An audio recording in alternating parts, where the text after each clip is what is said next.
ద్వారకా నగరాన్ని కృష్ణుడు నిర్మించాక అక్కడున్న బ్రాహ్మలు ఎలా ఉండేవారంటే బ్రహ్మగారితో పోటీ పడేవారట.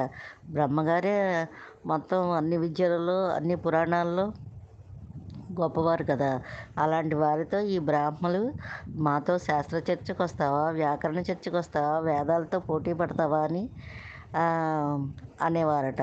ఒకవేళ బ్రహ్మగారు నిజంగా వాళ్ళతో పోటీకి వెళ్తే ఎక్కడ ఓడిపోతామో పేరు పోతుందని అనుకునేవారట బ్రహ్మగారు. అంతటి పండితులట ద్వారకా నగరంలో ఉన్న బ్రాహ్మలు.